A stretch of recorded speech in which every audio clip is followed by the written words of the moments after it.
nós queremos para o Brasil é tolerância, democracia, civilização, e não brutos, incivilizados e indivíduos que pregam a brutalidade e pregam a morte.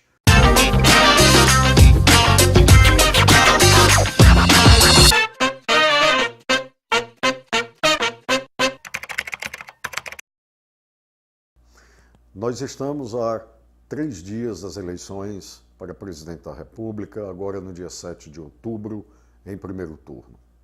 Eu creio que nós devemos falar com muita sinceridade o risco que corre a nossa democracia. Uma vitória do fascismo, uma vitória daquilo que é contrário ao que a Constituição, na sua origem, no seu conteúdo, trouxe, ou seja, a reconquista ampliada de uma democracia após a ditadura militar de 1964 a 85, eu creio que esse conteúdo democrático ele corre sério risco. E eu vejo principalmente o risco a respeito do reconhecimento e da força dos chamados direitos fundamentais, da pluralidade, da diversidade, ou seja, do pensamento político plural que tem caracterizado a nossa Constituição. Eu, como psiquiatra e psicanalista, sei que certas crenças inconscientes, individuais e coletivas, podem ser despertadas brutalmente como alucinações. E as alucinações são irracionais. As pessoas se tornam verdadeiros brutamontes, sem capacidade de pensar. A coisa mais importante no funcionamento mental de um ser humano é o pensar. E esse pensar razoável, da racionalidade, da razão, ele pode ser abolido pela crença inconsciente quando ela irrompe como erupção vulcânica. E isso pode ser despertado por uma combinação midiática, por uma combinação de elementos do próprio mercado, do mercado sacralizado, divinizado. Esse mercado, por força da sua necessidade de mais lucro e em função da ganância dos que o compõem, ele pode estimular a irrupção desta brutalidade. Eu creio que se nós formos obrigados a conviver com uma vitória do fascismo, quando há, infelizmente, essa possibilidade, eu creio que se isso ocorrer, nós teremos perdido 30 anos de esforço democrático que aconteceu. E eu digo isso porque não se trata simplesmente de um aspecto em abstrato. Isso diz respeito a todos nós. Isso diz respeito principalmente às mulheres, aquelas que terão a sua condição subalterna reforçada. Isso diz respeito, por exemplo, a todos os trabalhadores com as perdas significativas de seus direitos e garantias conquistados desde 1943. Isso diz respeito também, sobretudo, ao que eu chamaria de uma barbárie, porque isso trará de volta a intolerância com um discurso diferente e o não reconhecimento da legitimidade daquele que é outro diferente de mim. Diferente quanto à definição homem-mulher, diferente quanto à sexualidade, diferente quanto às convicções religiosas, quanto às convicções políticas. O reconhecimento da legitimidade desses outros é a base do fundamento constitucional da nossa democracia. Então, no momento em que eu coloco em risco todos esses fundamentos, eu tenho em risco a convivência social, a convivência plural, caracterizadora de todos nós.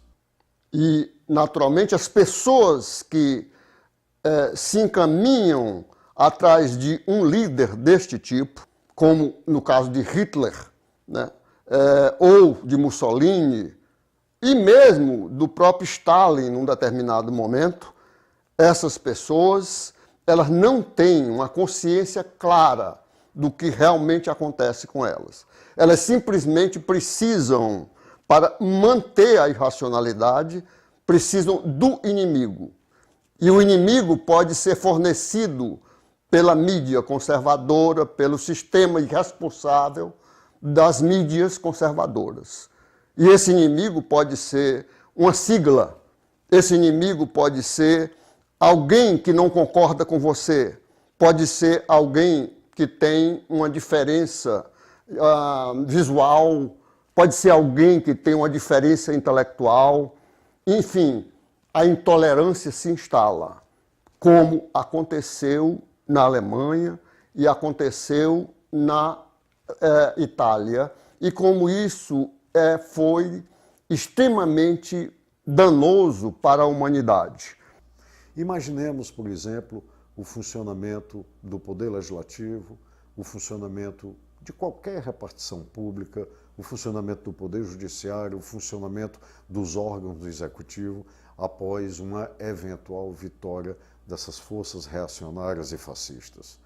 Isso acabaria a nos conduzir a uma verdadeira tragédia, uma sociedade ainda com uma forte desigualdade, mas que tem na Constituição a previsão do enfrentamento e da luta contra essa desigualdade, perderia e esse caráter de desigualdade seria aprofundado.